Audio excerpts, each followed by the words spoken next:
In a peaceful little village surrounded by green fields and colorful flowers lived a kind woman named Wareesa with her cheerful young son Azaan. Their house was small and simple, made of mud and wood, but it was always full of warmth, laughter, and love. Wareesa was a talented seamstress. She had one very special treasure, an old sewing machine that once belonged to her grandmother. But this wasn't an ordinary sewing machine. It was said to be magical. Her grandmother had once whispered, "This machine only works its magic when you stitch with love and kindness. Then it creates wonders." Every morning after sweeping the little house and feeding the chickens, Wareesa would sit in a corner of her room by the window. There, with her sewing box and the magical machine, she created clothes that were more than just fabric and thread. They were full of heart. One bright morning, she decided to sew a beautiful sari. She picked threads in emerald green, deep ocean blue, and sparkling gold. As the machine buzzed softly, it seemed to hum a magical tune. The fabric shimmered as if touched by moonlight. By evening, a sari more beautiful than any in the village was ready. Azaan carefully folded the sari, placed it in a basket,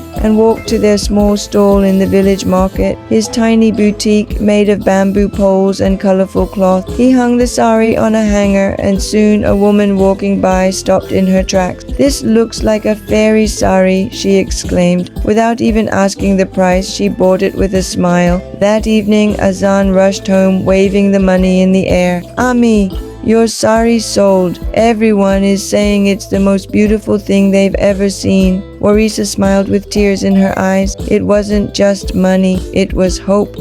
The next day, she created a red and gold lehenga inspired by royal wedding dresses. It had tiny flower patterns and golden sparkles that danced when it moved. When Azaan displayed it, people gathered around whispering in amazement. A rich customer came and said, "I've seen many shops in the city, but nothing like this. I'll take it." Each day, Wareesa stitched something new. Elegant frocks, stylish kurtis, playful children's clothes, and sometimes fancy scarves with shimmering borders. The magical sewing machine helped turn her love and skill into beauty. Customers started visiting from nearby villages. Word spread like wildfire. There's a shop in the village where clothes are made with magic. Meanwhile, just across the street, there was a big clothing shop run by a proud man who once had the most customers. He watched in silence as his shop grew quieter while Azaan's little boutique became the talk of the village. Annoyed, he approached Azaan one day and asked, "What's so special about your clothes? Why does everyone come here now?" Azaan smiled and replied, "Because our clothes aren't just made by a machine, they're made with love by my mother." Wareesa and Azaan's life began to change. The income from the boutique helped them repair their home. They bought better furniture and even painted the walls in bright, happy colors. Eventually, Azaan's stall turned into a proper little shop. It had wooden shelves, shiny hooks for display, soft yellow lights, and a counter where Azaan proudly stood every day. And in the corner,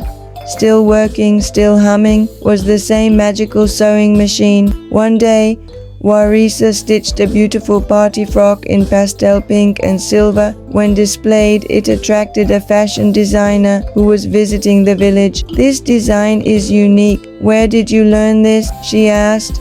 Wareesa simply smiled. "From my heart and from a little bit of magic." The designer offered to buy many more pieces and even invited them to sell in a city exhibition. From a tiny home in a quiet village, Wareesa and Azaan's work had now reached the world outside. People often said, "There's something different in their clothes, something that makes you feel warm and special." And Azaan would reply, "That's because they're stitched with love and a touch of magic."